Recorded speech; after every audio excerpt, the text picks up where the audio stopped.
बचपन की कविताएं तो हम सबने सुनी है ना? लेकिन क्या कभी सोचा है कि उनके सीधे सादे शब्दों के पीछे कोई गहरा राज भी छिपा हो सकता है?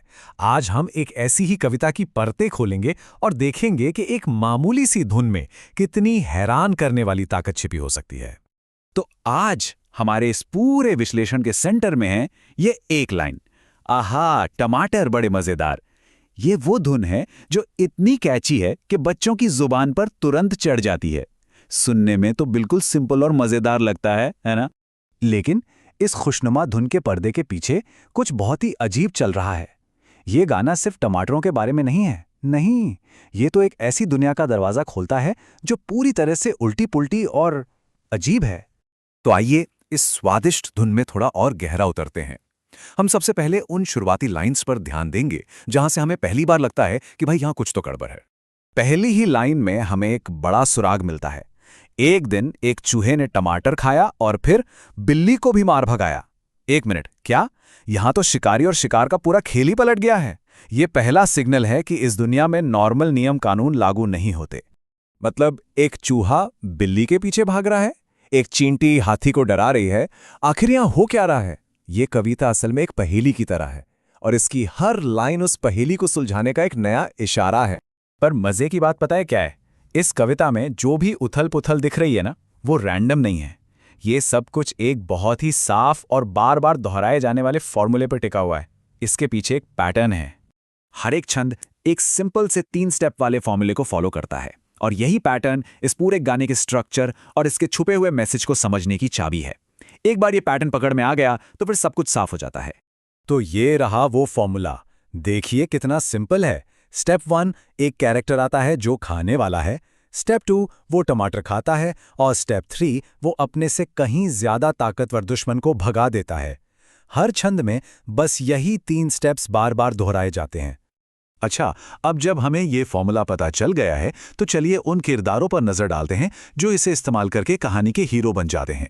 इस कहानी के असली सितारे तो यही हैं। यहाँ हर मुकाबला हमारी सोच को पलट देता है। चूहा बिल्ली को हरा रहा है, यानी शिकार शिकारी को। चींटी हाथी को हरा रही है, मतलब छोटा बड़े को। यहाँ तक कि पतलू भी मोटू को हरा देता है, यानी कमजोर ताकतवर पर भारी पड़ रहा है। हर बार जीत एक अंडरडॉग की ही हो रही है।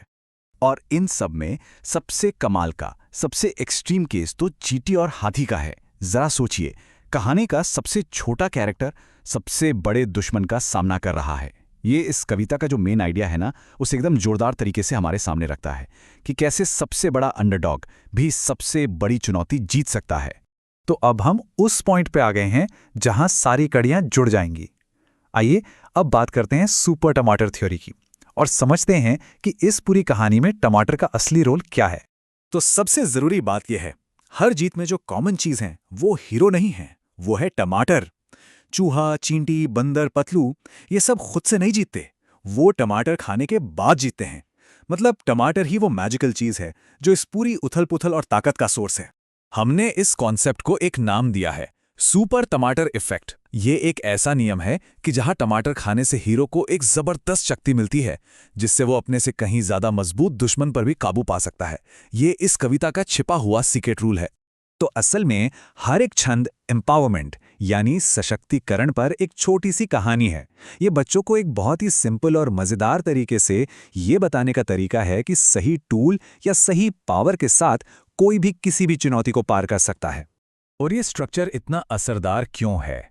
क्योंकि एक तो ये सिंपल है और बार बार रिपीट होता है, तो बच्चों को आसानी से याद हो जाता है। ये बड़े ही हल्के फुल्के अंदाज में ताकत का एक मैसेज दे देता है और इसका जो ह्यूमर है वो इस सीख को बोरिंग नहीं बल्कि मजेदार बनाता है। तो ये पूरा एनालिसिस हमें एक सवाल के साथ छोड़ जाता है, ऐसे और कौन से बच्चों के गाने हैं जिनके अंदर इतने गहरे मतलब छिपे हो सकते हैं? शायद अब वक्त आ गया है कि हम बच्चों की कविताओं को सिर्फ कविताएं ना समझें, बल्कि उनकी सीधी सादी धुनों के नीचे क्या छिपा है ये भी जानने की कोशिश करें।